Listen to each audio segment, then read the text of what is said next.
ꯑꯩꯈꯣꯏꯒꯤ ꯒ꯭ꯔꯦꯁ ꯑꯣꯏꯅ ꯍꯥꯏꯖ ꯇꯥꯔꯦ ꯒ꯭ꯔꯦꯁ ꯑꯣꯏꯅ ꯂꯦꯡꯁꯤꯟꯗꯨꯅ ꯃꯥꯡꯗ ꯂꯩꯕꯤꯔꯤꯕ ꯏꯅꯥꯎ ꯑꯁꯤ ꯃꯤꯌꯥꯝꯅꯗꯤ ꯊꯣꯏꯗꯣꯛ ꯍꯦꯟꯗꯣꯛꯅ ꯃꯁꯛ ꯈꯪꯉꯕ ꯏꯅꯥꯎ ꯑꯃꯅꯤ ꯅꯍꯥꯟ ꯑꯩꯈꯣꯏ ꯍꯧꯈꯤꯕ ꯖꯨꯂꯥꯏꯒꯤ ꯇꯥꯔꯤꯛ 9 ꯆꯠꯂꯤꯕ ꯍꯧꯈꯤꯕ ꯖꯨꯂꯥꯏꯒꯤ ꯇꯥꯔꯤꯛ 9ꯗ ꯑꯩꯈꯣꯏꯒꯤ HCLCꯒꯤ ꯑꯦꯛꯖꯥꯝ ꯑꯩꯈꯣꯏ ꯔꯤꯖꯜ ꯑꯥꯎꯠ ꯇꯧꯈ꯭ꯔꯦ ꯔꯤꯖꯜ ꯑꯥꯎꯠ ꯇꯧꯕꯁꯤꯗ ꯑꯩꯈꯣꯏꯒꯤ ꯃꯩꯇꯩ ꯄꯥꯡꯒꯜ ꯏꯆꯤꯜ ꯏꯅꯥꯎꯁꯤꯡꯗꯒꯤ ꯄꯣꯖꯤꯁꯟ ꯍꯣꯜꯗꯔ ꯃꯈꯣꯏ 5 ꯌꯥꯎꯔꯛꯄꯗ ꯑꯩꯈꯣꯏꯒꯤ ꯁꯦꯛ ꯃꯁꯨꯗ ꯑꯍꯃꯗꯁꯤ ꯃꯊꯟꯗ ꯍꯥꯏꯇꯥꯔꯦ ꯑꯩꯈꯣꯏꯒꯤ ꯃꯅꯤꯄꯨꯔ ꯄꯥꯡꯒꯜꯒꯤ ꯑꯣꯏꯕ ꯅꯨꯄꯥꯗ ꯍꯥꯏꯖ ꯇꯥꯔꯦ ꯑꯩꯈꯣꯏꯒꯤ 25 ꯄꯣꯖꯤꯁꯟꯗ ꯌꯥꯎꯔꯛꯈ꯭ꯔꯕ ꯏꯅꯥꯎ ꯑꯁꯤ ꯃꯍꯥꯛ ꯈꯛꯇꯅꯤ ꯑꯩꯈꯣꯏ ꯃꯅꯤꯄꯨꯔꯒꯤ ꯄꯥꯡꯒꯜꯒꯤ ꯅꯨꯄꯥꯗ ꯅꯨꯄꯤ 4 ꯑꯃ ꯂꯩꯔꯦ ꯅꯨꯄꯥ ꯑꯃ ꯂꯩꯔꯦ ꯑꯗꯣ ꯃꯍꯥꯛ ꯈꯛꯇꯅꯤ ꯍꯥꯏꯇꯥꯔꯦ ꯅꯨꯄꯥꯗ ꯑꯣꯏꯅ ꯄꯣꯖꯤꯁꯟ ꯍꯣꯜꯗꯔ ꯍꯟꯗꯛꯀꯤ ꯑꯣꯏꯅ 2022 ꯑꯁꯤꯒꯤ ꯌꯥꯎꯈꯤꯕ ꯑꯩꯈꯣꯏꯒꯤ ꯃꯩꯇꯩ ꯄꯥꯡꯒꯜ ꯏꯆꯤꯜ ꯏꯅꯥꯎꯁꯤꯡꯒꯤ ꯂꯛꯇꯒꯤ ꯑꯩꯈꯣꯏꯒꯤ ꯁꯦꯛ ꯃꯁꯨꯗ ꯑꯍꯃꯗꯁꯤ ꯑꯍꯥꯟꯕꯃꯛꯇꯗ ꯚꯣꯏꯁ ꯑꯣꯐ ꯃꯩꯇꯩ ꯄꯥꯡꯒꯜꯒꯤ ꯄꯦꯖꯀꯤ ꯃꯥꯏꯀꯩꯗꯒꯤ ꯀꯪꯒ꯭ꯔꯦꯆꯨꯂꯦꯁꯟ ꯇꯧꯖꯔꯤ ꯑꯩꯈꯣꯏ ꯍꯧꯖꯤꯛ ꯋꯥꯍꯧꯗꯣꯛ ꯍꯥꯏꯖ ꯇꯥꯔꯦ ꯉꯁꯤ ꯋꯥꯍꯧꯗꯣꯛ ꯑꯁꯤ ꯋꯥꯍꯧꯗꯣꯛ ꯍꯥꯏꯖ ꯇꯥꯔꯦ ꯉꯁꯤ ꯂꯥꯏꯚ ꯏꯟꯇꯔꯚ꯭ꯌꯨꯁꯤ ꯍꯧꯗꯣꯛꯄ ꯑꯣꯏꯅ ꯁꯦꯛ ꯃꯁꯨꯗ ꯑꯍꯃꯗꯀꯤ ꯑꯗꯨꯝ ꯃꯤꯡ ꯐꯨꯜ ꯅꯦꯝ ꯑꯃꯗꯤ ꯏꯁꯥꯒꯤ ꯂꯩꯐꯝꯁꯤ ꯀꯗꯥꯏꯗꯒꯤꯅꯣ ꯑꯃꯗꯤ ꯁ꯭ꯀꯨꯂꯤꯡ ꯍꯥꯏꯇꯥꯔꯦ ꯑꯩꯈꯣꯏ ꯅꯁꯔꯤꯗꯩꯅ ꯍꯧꯖꯤꯛꯐꯥꯎꯒꯤ ꯖꯔꯅꯤ ꯀ꯭ꯂꯥꯁ 10 ꯐꯥꯎ ꯄꯥꯁ ꯇꯧꯈ꯭ꯔꯦ ꯑꯗꯣ ꯉꯁꯤ 10 ꯊꯥꯈꯤꯕꯁꯤꯅ ꯀꯔꯝꯕ ꯁ꯭ꯀꯨꯜꯗ ꯊꯥꯈꯤꯕꯒꯦ ꯍꯥꯏꯕꯗꯣ ꯍꯥꯏꯐꯦꯠꯇꯪ ꯃꯤꯌꯥꯝ ꯄꯨꯝꯅꯃꯛꯁꯨ ꯉꯁꯤꯒꯤ ꯏꯟꯇꯔꯚ꯭ꯌꯨꯁꯤꯒꯤ ꯋꯥꯍꯧꯗꯣꯛ ꯑꯣꯏꯅ ꯈꯪꯍꯟꯖꯩ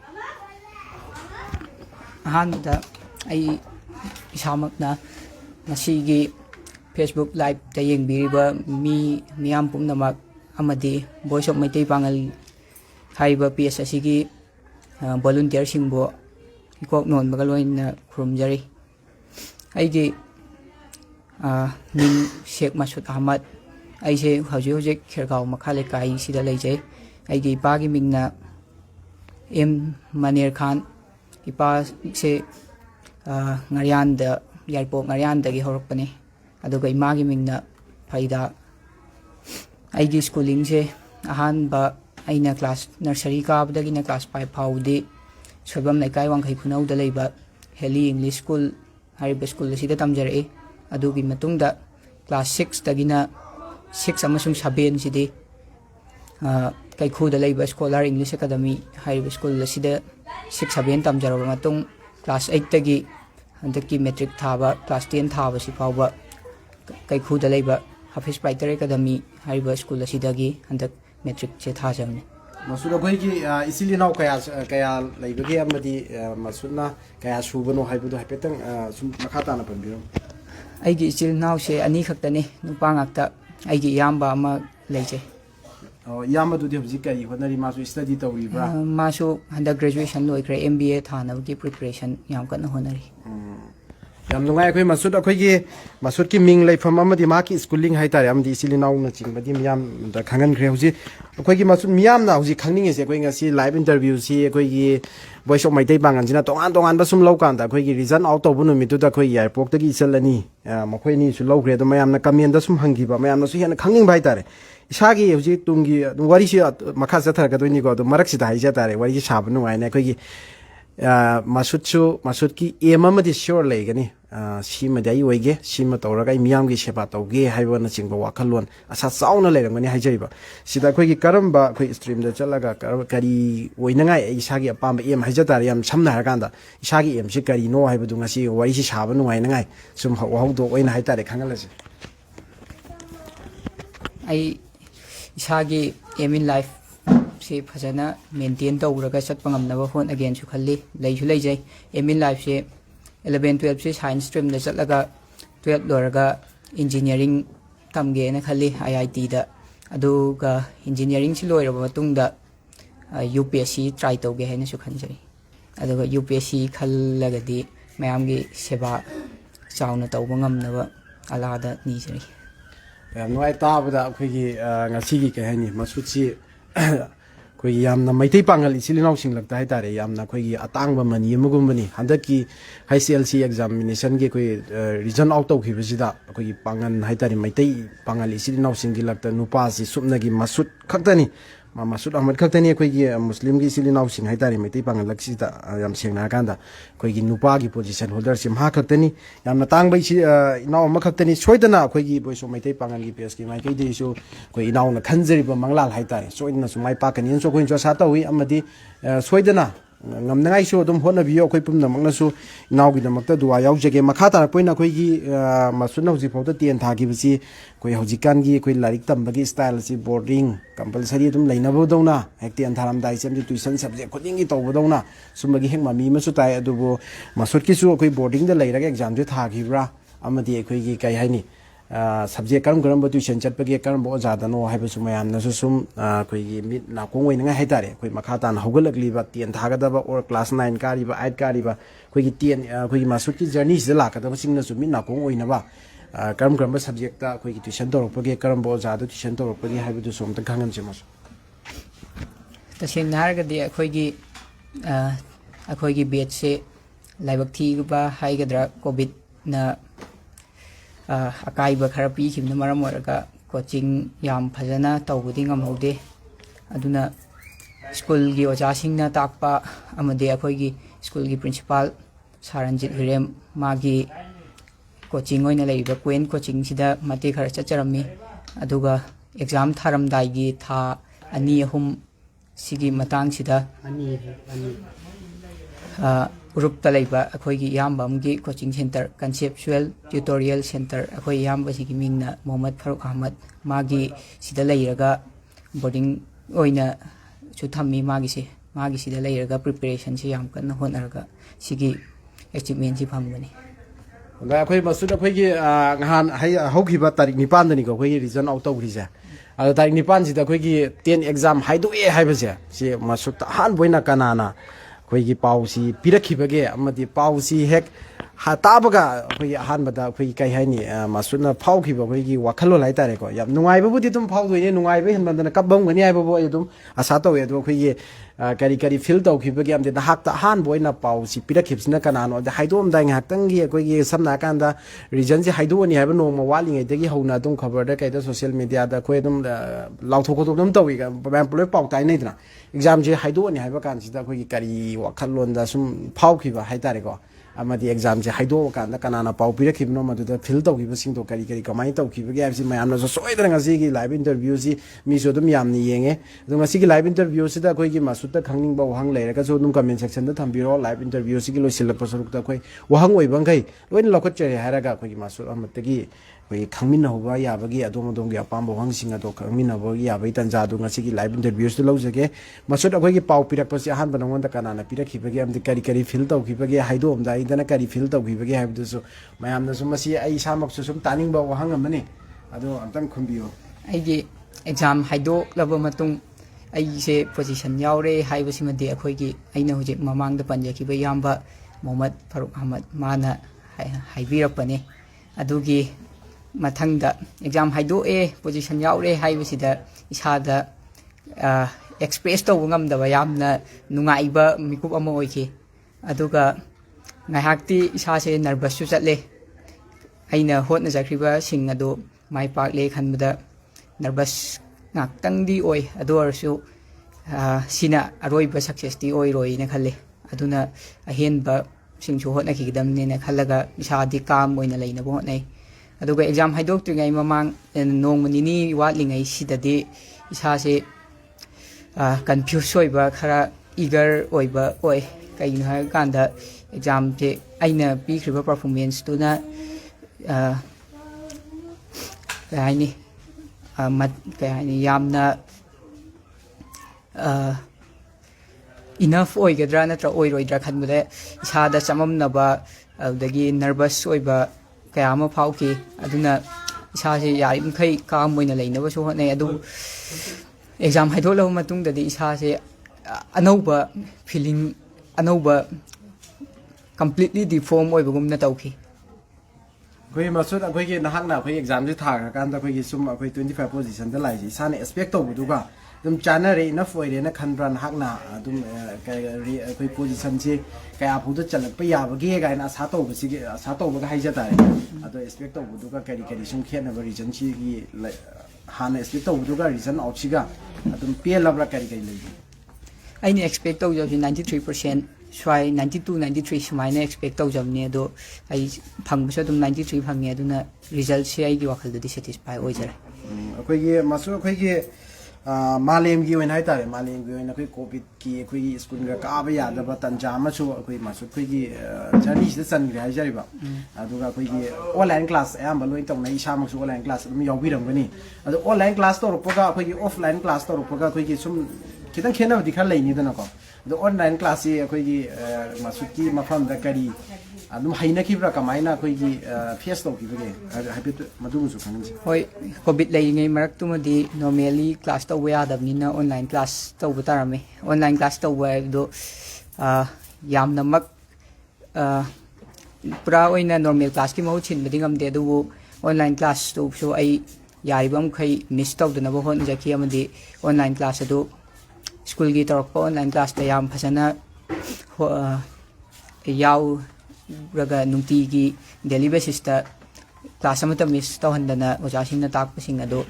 ज्ञान ताना लौसिनबो होनगे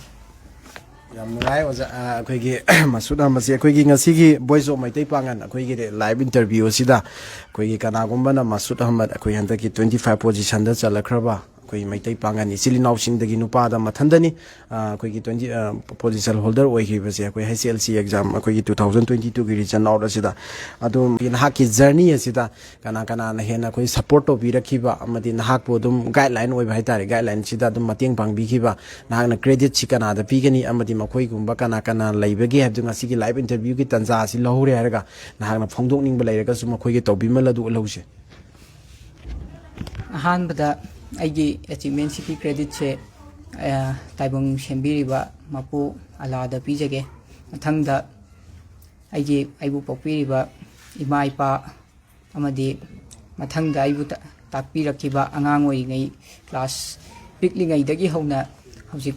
आइगी सिगी स्टेज सि फाउबदा ताकपीरखिबा ओजासिंग दा पीजगे अदुगा मरोइना क्रेडिट से आइगी ममांगदसु पनखिबा आइगी याम्बा मोहम्मद फारूक मांगोंदा अमदि आइगी स्कूल की प्रिंसिपल सर रंजित हुरेम मखोय अनी सिदा यामना चाउबा क्रेडिट अमसु पीजगे अदुगी मथक्ता आइगी हौजिक फाउबगी स्टेज ता ओजा मक्ति नत्तबा अदुम ओइनमक ओजा गी रोल लौदुना आइबु तापी रखिबा आइगी यामबसिंग इचेसिंग मखोयदसु क्रेडिट से पीजगे खले याम नुंगाय अखोइगी Masood ngasi phau study sida अखोइगी mai study अखोइ टाइम टेबल छै तारे पुंग कया कया phau लाइक पाबगे अमदि करम करम बा अखोइगी स्ट्रगल तौरगा asi phau gi thakchi yorokpagi haibadu ngasi gi अखोइगी हौगलकलिबा नहारोन सिंग तेन थारकदबा अमदि लाइव अंगांग सिंग दाइ तारे इन अखोइगी मसुद की मखा ताबा सिंगनसु मिन नाकोंग दु ओइहौनबा मदु मतंग फजनम त फंगदोक सिंगसु तसेंग हारगदि स्टडी प्लानिंग से कईगुंबा अचौबा थबा अमा तौगे हारबदि यामना मरु ओइना खल्ले स्टडी प्लानिंग से आइगी ओइना नोंगमदा नॉर्मल ओइबा एग्जाम की याम वाटलिङै नत्तबा हानगी नॉर्मल दा इसे यारिमखैदि नोंगमदा पुंग अहुमदगी मरी सिफाउगी चांगदा पाजै मदुगा एग्जाम थारमदाइ था मानी सिगी मरक्सिददि आइसु इसादा होटननिंगबा फारकपा हाइगद्रा होटनदबा यादे खनबनना हाइगद्रा लाइक पाबसे खितंग हेंगतलगा पुंग 5-6 सुमानदि पाजै अदुगा एग्जाम मनुंगददि लाइक से याब का हेना पाबदि ngamde मरमदि एग्जाम की प्रेशर सु लैबनिना इसासु फिट ओइना थमदबा यादबनिना एग्जाम मनुंगदना खितंग हन्थै तसेंगना हारगदि आइना पारिबा स्टडी स्केड्यूल सिदि यामना मयामगा येंगनरगदि यामना हन्थैना खनजै अदु ओरगसु अलागी थौजालदगी हंदकी एग्जाम द माइ पाकपदि ngame aduga mathanggi exam sing da lakkadarbe exam sing da yamna hena kanna hotnabagi darkar lei haibdi isana khalle yam nungai akhoi masud akhoi gi makha tabada ngasi mai pakpagi ama akhoi gi phangibe achievement sidagi hena phangdana akhoi gi tungi punsi da haitare allah na fabada ohinbidana ngasi masud na changiba akhoi gi em sida journey sida mai paktana ngasi akhoi gi manipur pangan gi akhoi gi atangba mani na akhoi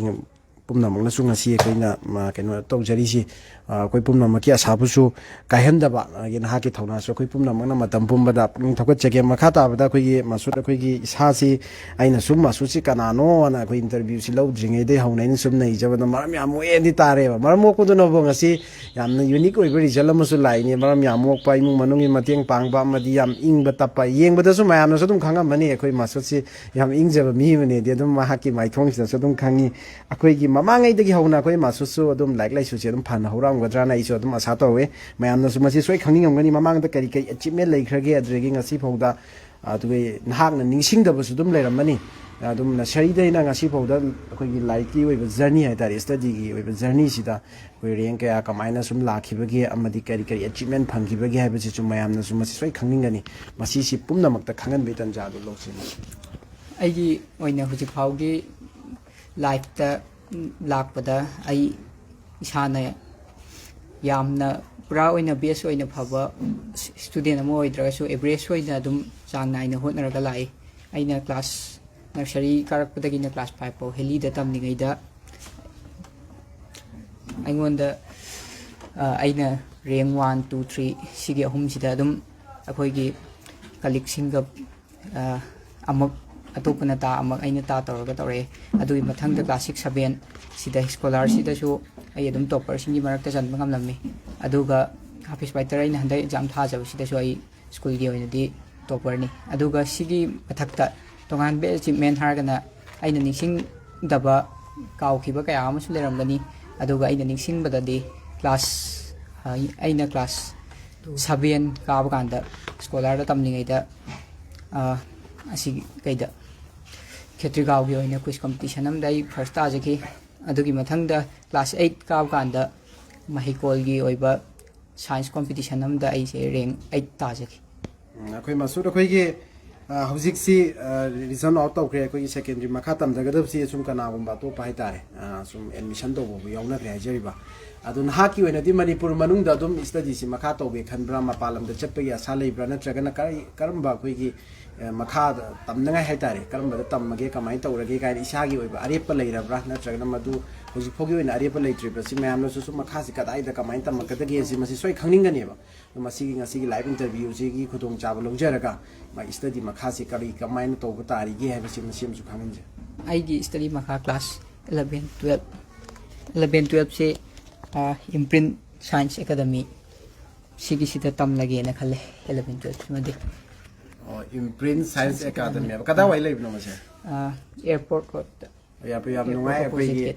ꯃꯁꯤ ꯍꯧꯖꯤꯛꯃꯛ ꯂꯩꯔꯤꯁꯤ ꯑꯩꯈꯣꯏ ꯈꯦꯇ꯭ꯔꯤꯒꯥꯎ ꯀꯦꯟꯗ꯭ꯔ ꯆꯨꯝꯃꯤꯀꯣ ꯈꯦꯇ꯭ꯔꯤꯒꯥꯎ ꯀꯦꯟꯗ꯭ꯔꯗꯅꯤ ꯈꯦꯇ꯭ꯔꯤꯒꯥꯎ ꯀꯦꯟꯗ꯭ꯔꯒꯤꯁꯨ ꯅꯍꯥꯛꯈꯛ ꯑꯣꯏꯗꯣꯏꯅꯦꯕ ꯑꯗꯣ ꯃꯁꯤ ꯇꯥꯕꯗ ꯑꯩꯈꯣꯏ MLA ꯃꯉꯥꯏ ꯑꯩꯈꯣꯏ ꯌꯥꯝ ꯍꯔꯥꯎꯕ ꯑꯃꯗꯤ ꯁꯣꯏꯗꯅ ꯐꯤꯜꯒ ꯇꯧꯔꯝꯒꯅꯤ ꯑꯩ ꯁꯣꯏꯗꯅ ꯂꯥꯛꯑꯝꯒꯅꯤ MLA ꯐꯥꯎ ꯂꯥꯛꯇꯅ ꯈꯣꯠꯇꯅ ꯀꯪꯒ꯭ꯔꯥꯆꯨꯂꯦꯁꯟ ꯃꯥꯒꯤ ꯑꯣꯏꯕ ꯁꯥꯏꯠꯇꯒꯤ ꯌꯥꯝꯅ ꯍꯔꯥꯎꯔꯝꯒꯅꯤ ꯍꯥꯏꯖꯔꯤꯕ ꯃꯁꯤ ꯀꯦꯟꯗ꯭ꯔꯒꯤ MLAꯒꯤ ꯑꯣꯏꯕꯗꯤ ꯀꯔꯤ ꯀꯔꯤ ꯐꯣꯡꯗꯣꯛꯄꯤꯔꯝꯕ ꯂꯩꯔꯦ ꯍꯥꯏꯔꯛꯄ ꯑꯗꯨꯝ ꯂꯩꯈ꯭ꯔꯕ꯭ꯔꯥ ꯀꯔꯤ ꯀꯔꯤ ꯂꯩꯒꯦ ꯑꯗꯨ ꯈꯪꯍꯟꯖꯩ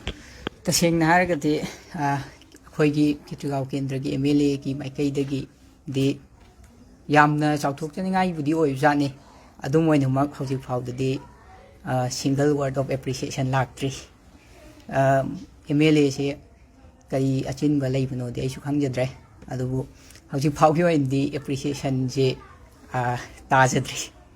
ꯁꯨꯃꯥꯏꯅ ꯊꯝꯖꯔꯤ ꯌꯥꯝ ꯅꯨꯡꯉꯥꯏꯔꯦ ꯑꯩꯈꯣꯏꯒꯤ ꯀꯩ ꯍꯥꯏꯅꯤ ꯉꯁꯤꯒꯤ ꯂꯥꯏꯚ ꯏꯟꯇꯔꯚ꯭ꯌꯨꯁꯤꯗ ꯑꯩꯈꯣꯏꯒꯤ ꯑꯣꯅꯔꯦꯕꯜ MLA ꯀꯦꯟꯗ꯭ꯔꯁꯤꯒꯤ ꯃꯤꯡ ꯑꯣꯏꯅ ꯍꯦꯛꯇ ꯄꯜꯂꯕꯗ ꯁꯦꯡꯅꯨꯔ ꯍꯥꯁꯟꯅꯁꯨ ꯉꯁꯤꯒꯤ ꯏꯟꯇꯔꯚ꯭ꯌꯨꯁꯤ ꯊꯦꯡꯅꯔꯕ ꯑꯃꯗꯤ ꯃꯍꯥꯛꯀꯤ ꯃꯤꯑꯣꯏꯁꯤꯡꯅ ꯊꯦꯡꯅꯔꯒꯁꯨ ꯉꯁꯤꯒꯤ ꯇꯥꯟꯖꯥꯁꯤ ꯂꯧꯔꯒ ꯑꯩꯈꯣই MLAꯒꯤ ꯄꯨꯛꯅꯤꯡ ꯆꯤꯡꯁꯤꯟꯖꯔꯤ ꯑꯩꯈꯣꯏꯒꯤ ꯃꯈꯥ ꯇꯥꯅ ꯑꯩꯈꯣꯏꯒꯤ ꯁꯦꯛ ꯃꯁꯨꯠ ꯑꯍꯃꯗꯀꯤ ꯁ꯭ꯇꯗꯤꯗ ꯌꯥꯔꯒꯗꯤ ꯀꯩꯒꯨꯝꯕ ꯈꯤꯇꯪ ꯈꯨꯗꯣꯡꯆꯥꯕ ꯄꯤꯕꯤꯅꯕ ꯉꯁꯤ ꯚꯣꯏꯁ ꯑꯣꯐ ꯃꯩꯇꯩ ꯄꯥꯡꯒꯟꯒꯤ ꯇꯤꯝꯒꯤ ꯃꯥꯏꯀꯩꯗꯒꯤꯁꯨ ꯑꯩꯈꯣꯏ ꯀꯩ ꯍꯥꯏꯅꯤ ꯔꯤꯀ꯭ꯋꯦꯁ ꯍꯥꯏꯖ ꯇꯥꯔꯦ ꯔꯤꯀ꯭ꯋꯦꯁ ꯇꯧꯖꯔꯤ ꯃꯈꯥ ꯇꯥꯕꯁꯤꯗꯤ ꯑꯩꯈꯣꯏꯒꯤ ꯕꯕꯥꯗ ꯂꯥꯛꯆꯒꯦ ꯕꯕꯥ ꯑꯩꯈꯣꯏꯒꯤ ꯀꯩꯅꯣꯁꯤ ꯏꯁꯥꯒꯤ ꯃꯤꯡ ꯕꯕꯥꯒꯤ ꯏꯁꯥꯒꯤ ꯁꯤꯟꯐꯝꯅ ꯀꯔꯤ ꯍꯣꯠꯅꯕꯤꯔꯤꯕ ꯃꯇꯧ ꯀꯝꯗꯧꯅ ꯌꯨꯝ ꯄꯨꯔꯤꯕꯒꯦ ꯍꯥꯏꯕꯁꯤ ꯃꯁꯤ ꯃꯌꯥꯝꯅꯁꯨ ꯑꯗꯨꯝ ꯃꯁꯨꯠꯀꯤ ꯐꯦꯃꯤꯂꯤ ꯕꯦꯛꯒ꯭ꯔꯥꯎꯟꯁꯦ ꯑꯗꯨꯝ ꯈꯪꯅꯤꯡꯒꯅꯤ ꯕꯕꯥꯒꯤ ꯃꯤꯡꯅ ꯀꯔꯤ ꯀꯧꯕꯒꯦ ꯑꯃꯗꯤ ꯆꯍꯤ ꯀꯌꯥ ꯁꯨꯕꯤꯔꯒꯦ ꯑꯃꯗꯤ ꯀꯔꯤ ꯁꯤꯟꯐꯝ ꯇꯧꯕꯤꯔꯤꯒꯦ ꯍꯥꯏꯕꯗꯨ ꯕꯕꯥꯗꯒꯤ ꯑꯃꯨꯛꯇꯪ ꯇꯥꯃꯤꯟꯅꯁꯤ ꯑꯩ ꯃꯤꯡ ꯃꯣꯍꯃꯗ ꯃꯅꯤꯔ ꯈꯥꯟ ꯂꯩꯐꯝꯗꯤ ꯈꯦꯔꯒꯥꯎ ꯑꯗꯨꯝ ꯍꯥꯏꯔꯒꯦ ꯑꯩꯒꯤ ꯍꯧꯔꯛꯐꯝꯗꯤ ꯌꯥꯏꯔꯤꯄꯣꯛ ꯉꯥꯔꯤꯌꯥꯟꯗꯒꯤꯅꯤ ꯑꯗꯨꯒ ꯑꯩꯒꯤ ꯁꯤꯟꯐꯝꯅ ꯑꯗꯨꯝ ꯁꯤꯟꯃꯤ ꯍꯥꯏꯇꯥꯔꯦ ꯑꯗꯨꯝ ꯀꯔꯈꯅꯥ ꯑꯩꯈꯣꯏꯒꯤ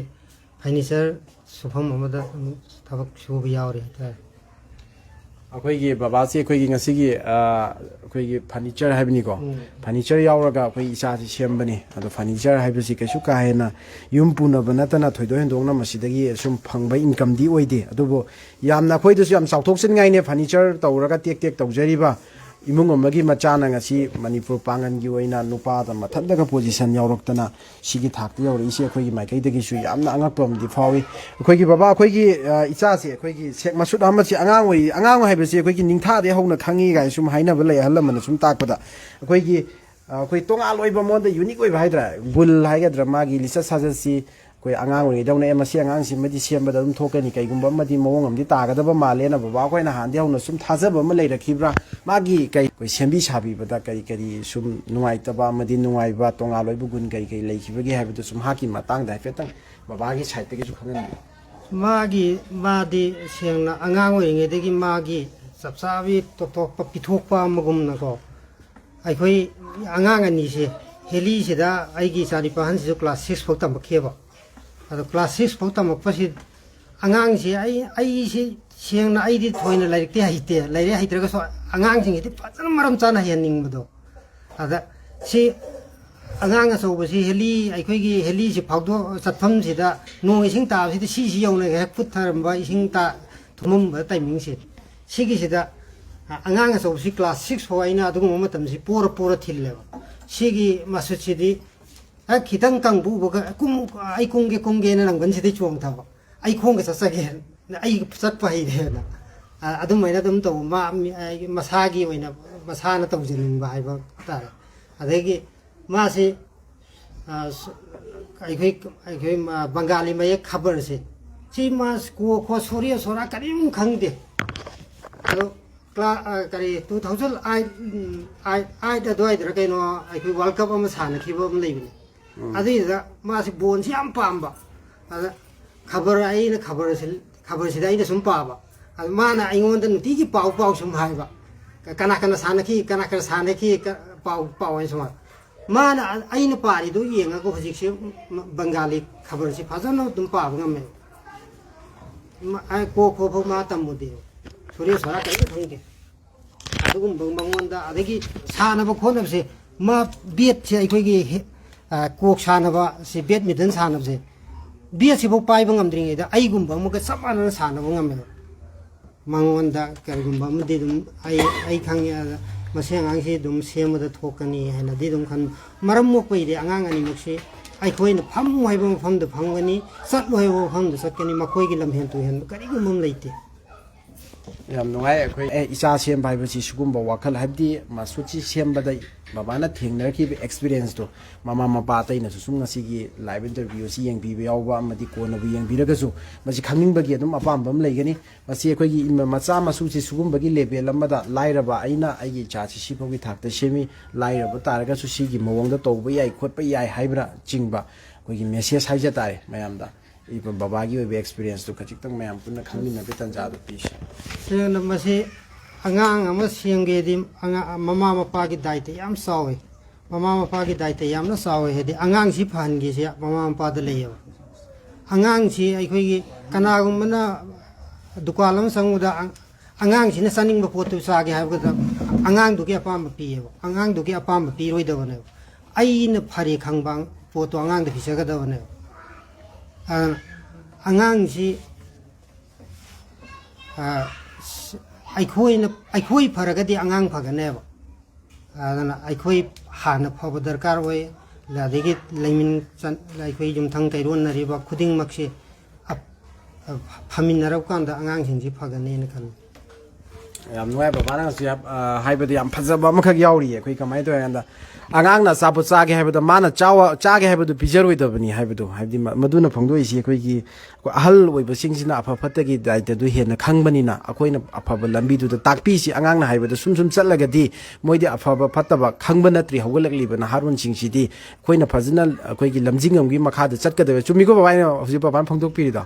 सिगुमबे वाखलोल अमसु याम फजबम यावरी अदु मखाता जबस्ति अखोइ मासुदकी अपोकपी इमादा हाइजा तारे अखोइगी इचा सेम बाइबसि ममागी च यामना चावबा दायित्व मोइबनिना ngasi masut ki region si la ngai honno da mamagi oiba akhoi gi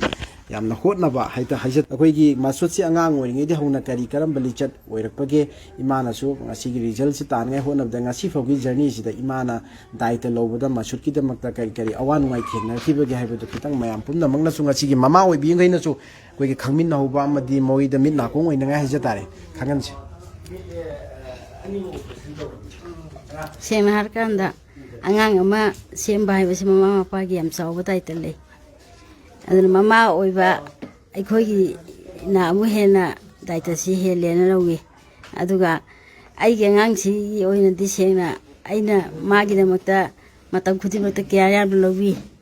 ꯃꯥꯒꯤ ꯆꯠꯊꯣꯛ ꯆꯠꯁꯤꯟꯒꯤ ꯑꯗꯒꯤ ꯁ꯭ꯀꯨꯜ ꯀꯥꯕꯒꯤ ꯌꯨꯝꯗ ꯍꯜꯂꯛꯄꯒꯤ ꯆꯥꯕꯒꯤ ꯊꯣꯡꯕꯒꯤ ꯌꯥꯝꯅ ꯑꯍꯥꯎꯕ ꯑꯊꯨꯝꯕ ꯄꯤꯖꯕ ꯉꯝꯗ꯭ꯔꯒꯁꯨ ꯆꯥꯔꯤꯕ ꯈꯔꯗꯣ ꯃꯆꯤ ꯑꯣꯏꯕ ꯃꯤꯌꯥꯝꯅ ꯍꯥꯏꯗꯤ ꯃꯁꯥꯗ ꯀꯥꯟꯅꯕ ꯑꯣꯏꯒꯗꯕ ꯑꯗꯨꯝꯕ ꯈꯜꯂꯒ ꯑꯗꯨꯝ ꯇꯧꯕꯤ ꯑꯗꯨꯒ ꯃꯥꯒꯤ ꯂꯥꯏꯔꯤꯛ ꯄꯥꯕꯒꯤ ꯁꯦꯗꯨꯜꯁꯤꯁꯨ ꯑꯌꯥꯝꯕ ꯃꯇꯝꯗ ꯑꯩꯅ ꯑꯗꯨꯃꯛ ꯁꯦꯝꯕꯤ ꯃꯥꯅ ꯍꯦꯛ ꯅꯁꯔꯤ ꯇꯝꯃꯛꯄꯗꯒꯤꯅ ꯉꯁꯤꯒꯤ ꯊꯥꯛꯁꯤ ꯐꯥꯎꯗ ꯃꯍꯥꯛ ꯑꯣꯖꯥ ꯑꯃꯗ ꯀꯣꯆꯤꯡ ꯆꯠꯇ꯭ꯔꯤ ꯀꯣꯆꯤꯡ ꯊꯥꯈꯤꯗꯦ ꯍꯥꯏꯗꯤ ꯀꯅꯥꯒꯨꯝꯕꯁꯤꯡꯅ ꯒꯥꯔꯤ ꯑꯆꯧꯕꯗ ꯍꯥꯞꯄꯒ ꯃꯆꯥꯁꯤꯡꯁꯤ ꯀꯣꯏꯄꯨ ꯄꯨꯔꯒ ꯀꯣꯆꯤꯡ ꯇꯝꯍꯟꯕ ꯑꯗꯒꯤ ꯇꯤꯐꯤꯟ ꯍꯥꯞꯄꯒ ꯁ꯭ꯀꯨꯜꯗꯒꯤ ꯑꯉꯥꯡ ꯄꯨꯔꯛꯑꯒ ꯇꯤꯁꯜ ꯍꯣꯟ ꯌꯧꯅꯕ ꯊꯤꯟꯕ ꯈꯣꯠꯄ ꯌꯥꯝ ꯂꯩꯌꯦꯕ ꯍꯧꯖꯤꯛꯀꯥꯟꯗꯤ ꯇꯧꯅꯔꯤꯁꯦ ꯑꯗꯨꯕꯨ ꯑꯗꯨꯒꯨꯝꯕꯒꯤ ꯀꯩꯅꯣꯗꯣ ꯑꯩꯈꯣꯏꯒꯤꯗꯤ ꯑꯃꯐꯥꯎ ꯌꯥꯎꯗꯦ ꯑꯩꯅ ꯑꯗꯨꯝ ꯇꯥꯛꯄꯤ ꯑꯉꯥꯡ ꯑꯅꯤꯃꯛꯁꯤ ꯑꯩꯅ ꯀ꯭ꯂꯥꯁ 8, 9 ꯐꯥꯎ ꯀꯥꯔꯛꯄ ꯐꯥꯎꯕꯁꯤ ꯃꯈꯣꯏ ꯑꯩꯅ ꯑꯗꯨꯝ ꯁꯦꯟꯅꯕꯤ ꯑꯩꯅ ꯑꯗꯨꯝ ꯂꯥꯏꯔꯤꯛꯁꯨ ꯇꯥꯛꯏ ꯑꯗꯨꯒ ꯈꯪꯗꯕ ꯌꯥꯎꯔꯀꯥꯟꯗ ꯃꯣꯏ ꯁ꯭ꯀꯨꯜ ꯑꯣꯖꯥꯗ ꯍꯪꯉꯨ ꯍꯥꯏꯗꯅ ꯑꯗꯨꯃꯥꯏꯅ ꯑꯗꯨꯝ ꯇꯧꯏ ꯑꯗꯨꯒ ꯃꯈꯣꯏꯅ ꯇꯨꯝꯗ꯭ꯔꯤ ꯐꯥꯎꯕꯁꯦ ꯑꯩ ꯑꯗꯨم ꯇꯨꯝꯗꯦ ꯃꯈꯣꯏ ꯃꯅꯥꯛꯇ ꯑꯗꯨꯝꯂꯩ ꯑꯍꯤꯡ ꯄꯨꯡ 12ꯗꯒꯤꯅ 1 ꯐꯥꯎꯕꯒꯤ ꯃꯃꯥꯡꯗ ꯑꯩ ꯅꯣꯡ ꯐꯥꯎꯕ ꯇꯨꯝꯈꯤꯗ꯭ꯔꯤ ꯌꯥꯝꯅ ꯑꯩꯈꯣꯏꯒꯤ ꯑꯐꯕ ꯃꯃꯥ ꯑꯃ ꯑꯣꯏꯕꯒꯤ ꯑꯩꯈꯣꯏꯒꯤ ꯊꯧꯗꯥꯡꯁꯤꯡꯗꯨꯅꯤ ꯏꯃꯥꯅ ꯂꯧꯕꯤꯔꯝꯃꯤꯁꯤ ꯁꯨꯝ ꯇꯥꯖꯕꯗ ꯑꯩꯈꯣꯏꯒꯤ ꯃꯌꯥꯝꯗꯧꯅ ꯑꯩꯈꯣꯏꯒꯤ ꯒꯥꯔꯤꯗ ꯀꯩꯗ ꯍꯥꯞꯇꯅ ꯉꯥꯏꯍꯥꯛ ꯂꯩꯇꯦ ꯇ꯭ꯌꯨꯁꯟ ꯀꯩꯀꯥ ꯊꯤꯟꯗꯣꯛ ꯊꯤꯟꯖꯤꯟ ꯑꯃꯗꯤ ꯑꯍꯦꯟꯕ ꯗꯥꯏꯠꯅꯆꯤꯡꯕ ꯄꯤꯖꯗꯅ ꯄꯤꯊꯛꯅ ꯇꯧꯕꯒꯤ ꯈꯨꯗꯣꯡꯆꯥꯕ ꯑꯗꯨ ꯑꯩꯈꯣꯏꯗ ꯃꯣꯏꯗ ꯂꯩꯇ꯭ꯔꯒꯁꯨ ꯉꯁꯤ ꯃꯁꯨꯠ ꯑꯍꯃꯗꯅ ꯃꯍꯥꯛꯀꯤ ꯍꯣꯠꯅꯕ ꯍꯥꯏꯇꯥꯔꯦ ꯃꯍꯥꯛꯀꯤ ꯍꯣꯠꯅꯕ ꯃꯊꯧꯅꯥ ꯑꯃꯗꯤ ꯊꯃꯣꯏ ꯁꯦꯡꯅ ꯏꯃꯥ ꯕꯕꯥꯅ ꯑꯃꯗꯤ ꯁꯦꯝꯕꯤꯕꯗꯨꯅ ꯉꯁꯤꯒꯤ ꯔꯤꯖꯜ ꯑꯁꯤ ꯌꯥꯝ ꯌꯨꯅꯤꯛ ꯑꯣꯏꯕ ꯑꯃ ꯉꯁꯤ ꯂꯥꯛꯏꯕ ꯐꯪꯉꯤꯕꯅꯤ ꯏꯃꯥ ꯃꯈꯥ ꯇꯥꯅ ꯑꯣꯏꯅ ꯑꯩꯈꯣꯏꯒꯤ ꯃꯃꯥꯁꯤꯡ ꯍꯥꯏꯇꯥꯔꯦ ꯍꯧꯒꯠꯂꯛꯂꯤꯕ ꯃꯃꯥꯁꯤꯡ ꯑꯁꯤꯗ ꯑꯩꯈꯣꯏꯒꯤ ꯂꯥꯏꯔꯤꯛ ꯂꯥꯏꯁꯨ ꯇꯝꯃꯛꯏꯕ ꯍꯧꯒꯠꯂꯛꯂꯤꯕ ꯑꯩꯈꯣꯏ ꯃꯃꯥ ꯑꯣꯏꯕꯤꯁꯤꯡ ꯍꯥꯏꯇꯥꯔꯦ ꯑꯩꯈꯣꯏ ꯑꯉꯥꯡꯁꯤꯡꯁꯤꯒꯤ ꯃꯃꯥ ꯍꯥꯏꯖ ꯇꯥꯔꯦ ꯁꯤꯗ ꯏꯃꯥꯒꯤ ꯑꯣꯏꯕ ꯀꯔꯤ ꯃꯣꯏꯗ ꯃꯦꯁꯦꯖꯀꯨꯝꯕ ꯑꯃ ꯍꯥꯏꯖ ꯇꯥꯔꯦ ꯀꯔꯤ ꯍꯥꯏꯕꯤꯅꯤꯡꯕꯒꯦ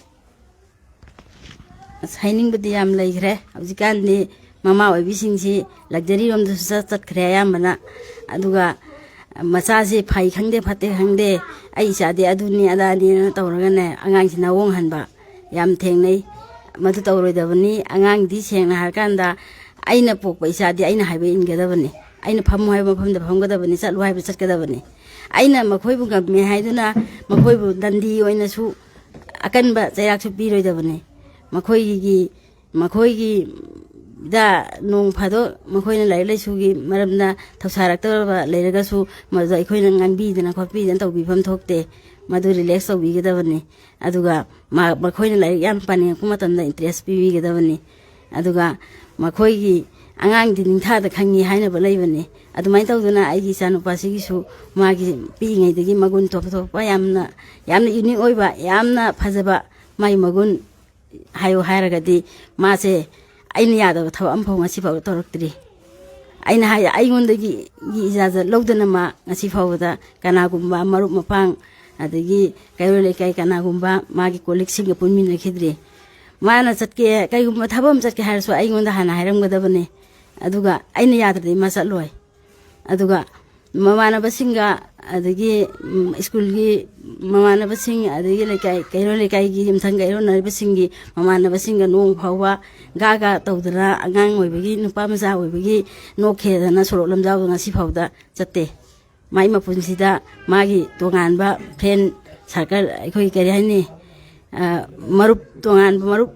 ꯂꯤꯡꯉꯒ ꯀꯅꯥꯒꯨꯝꯕꯅ ꯃꯥꯒꯨꯝꯕ ꯑꯉꯥꯡꯗꯤ ꯍꯧꯖꯤꯛꯀꯥꯟꯗꯗꯤ ꯒꯥꯔꯤ ꯃꯆꯥ ꯊꯧꯗꯅ ꯑꯗꯒꯤ ꯁꯣꯔꯣꯛ ꯂꯝꯖꯥꯎꯗ ꯀꯣꯏꯆꯠ ꯆꯠꯇꯅ ꯇꯧꯔꯤꯕꯁꯤꯡꯁꯦ ꯉꯁꯤ ꯐꯥꯎꯕꯗ ꯅꯣꯡꯐꯥꯎ ꯌꯥꯎꯗꯦ ꯃꯥ ꯑꯩꯅ ꯍꯥꯏꯕ ꯑꯗꯨ ꯈꯛꯇꯪ ꯇꯧꯏ ꯉꯁꯤ ꯐꯥꯎꯕꯗ ꯃꯥꯒꯤ ꯃꯄꯨꯟꯁꯤꯗ ꯉꯁꯤ ꯐꯥꯎꯕꯒꯤ ꯁ꯭ꯇꯦꯖꯁꯤꯗꯅꯦ ꯑꯩꯅ ꯌꯥꯗꯕ ꯊꯕꯛ ꯑꯃ ꯐꯥꯎꯕ ꯄꯥꯡꯊꯣꯛꯇ꯭ꯔꯦ ꯑꯩꯅ ꯁꯤ ꯇꯧꯒꯅꯨ ꯍꯥꯏꯕ ꯃꯇꯝꯗ ꯃꯥ ꯑꯗꯨꯝ ꯂꯦꯞꯄꯤ ꯁꯤꯃ ꯆꯥꯎ ꯍꯥꯏꯕ ꯀꯥꯟꯗ ꯁꯤꯃ ꯆꯠꯂꯨ ꯍꯥꯏꯕ ꯃꯇꯝꯗ ꯆꯠꯂꯤ ꯑꯗꯨ ꯃꯥꯇ ꯅꯠꯇꯦ ꯑꯩ ꯏꯆꯥꯅꯨꯄꯥ ꯑꯍꯟꯁꯤꯁꯨ ꯆꯞ ꯃꯥꯟꯅꯩ ꯃꯥꯒꯤꯁꯨ ꯇꯣꯉꯥꯟꯕ ꯃꯈꯣꯏ ꯑꯅꯤꯃꯛꯁꯤ ꯐꯝꯃꯨ ꯍꯥꯏꯔꯒ ꯐꯝꯃꯤ ꯆꯠꯂꯨ ꯍꯥꯏꯔꯒ ꯆꯠꯂꯤ ꯍꯥꯏꯕꯗꯨꯅꯤ ꯑꯗꯨꯒ ꯁꯦꯡꯅ ꯃꯁꯤ ꯑꯩꯈꯣꯏꯅ ꯏꯆꯥꯅꯤꯅ ꯍꯥꯏꯖꯤꯟꯕ ꯅꯠꯇꯦ ꯂꯩꯅꯔꯤꯕ ꯀꯩꯔꯣꯏ ꯂꯩꯀꯥꯏꯁꯤꯅꯁꯨ ꯍꯦꯟꯅ ꯈꯪꯉꯝꯒꯅꯤ ꯑꯩ ꯏꯆꯥꯅꯨꯄꯥꯁꯦ ꯂꯩꯀꯥꯏꯁꯤꯒꯤ ꯌꯨꯝꯊꯣꯡ ꯑꯃꯗ ꯉꯁꯤ ꯐꯥꯎꯕꯗ ꯃꯤꯅꯠ ꯑꯃ ꯐꯥꯎꯕ ꯐꯝꯃꯒ ꯂꯦꯞꯄꯒ ꯀꯅꯥꯒꯨꯝꯕ ꯑꯃ ꯑꯣꯟꯁꯟꯅꯔꯒ ꯃꯇꯝ ꯃꯥꯡꯍꯟꯈꯤꯗ꯭ꯔꯦ ꯌꯥꯝ ꯅꯨꯡꯉꯥꯏ ꯏꯃꯥ ꯑꯩꯈꯣꯏꯒꯤ ꯃꯈꯥ ꯇꯥꯖꯔꯛꯄꯁꯤꯗꯤ ꯑꯩꯈꯣꯏꯒꯤ ꯅꯍꯥꯛꯅ ꯑꯩꯈꯣꯏꯒꯤ ꯏꯃꯥ ꯕꯕꯥꯁꯤ ꯁꯣꯏꯗꯅ ꯊꯥꯒꯠꯅꯤꯡꯕꯒꯤ ꯍꯥꯏꯇꯥꯔꯦ ꯏꯃꯥ ꯕꯕꯥꯗ ꯀꯔꯤ ꯋꯥꯍꯩ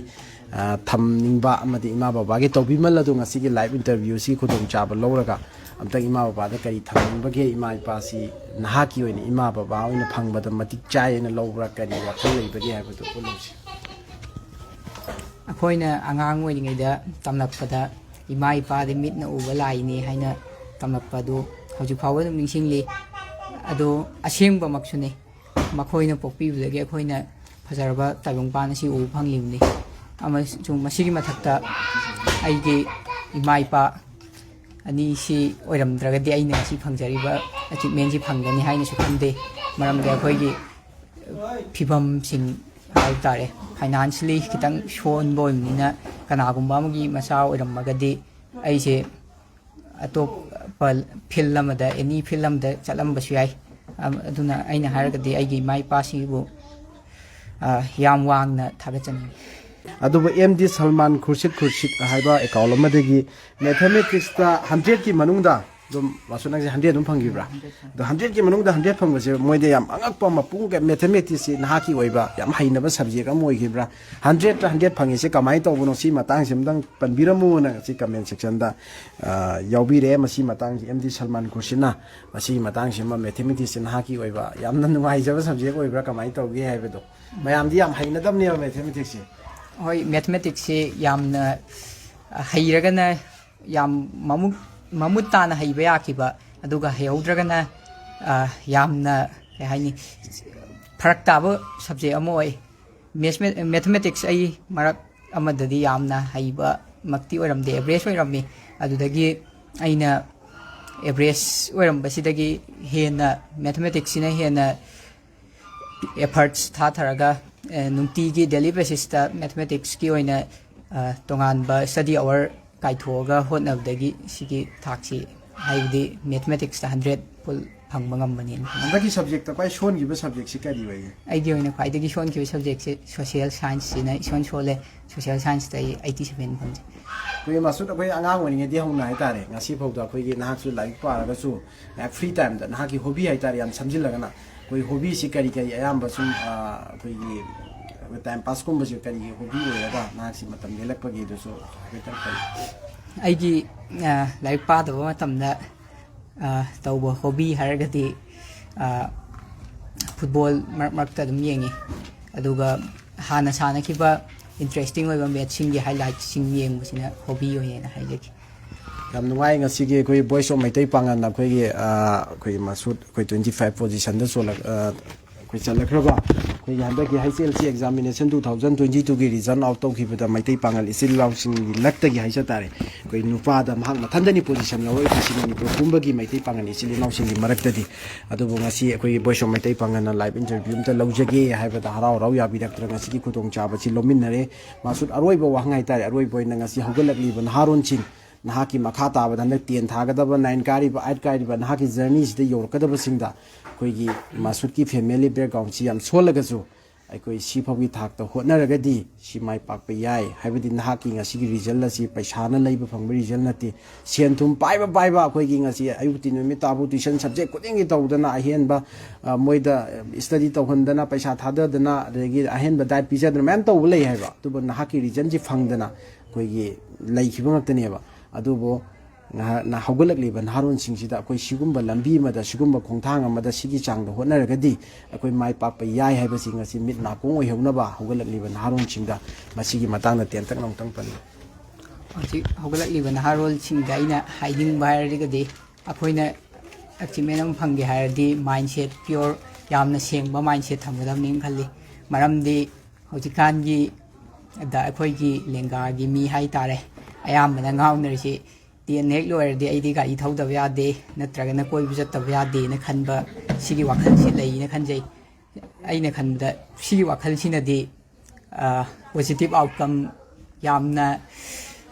ꯁ꯭ꯇ꯭ꯔꯣꯡ ꯑꯣꯏꯕ ꯄꯣꯖꯤꯇꯤꯚ ꯑꯥꯎꯠꯀꯝꯗꯤ ꯐꯪꯒꯅꯤ ꯍꯥꯏꯅ ꯊꯥꯖꯗꯦ ꯃꯔꯝꯗꯤ ꯑꯩꯅ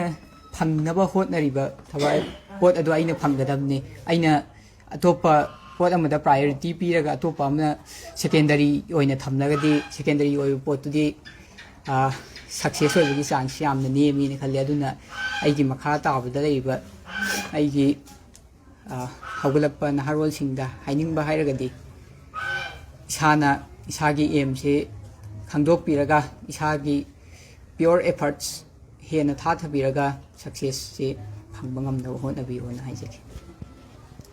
ꯌꯥꯝ ꯅꯨꯡꯉꯥꯏ ꯑꯩꯈꯣꯏꯒꯤ ꯍꯟꯗꯛꯀꯤ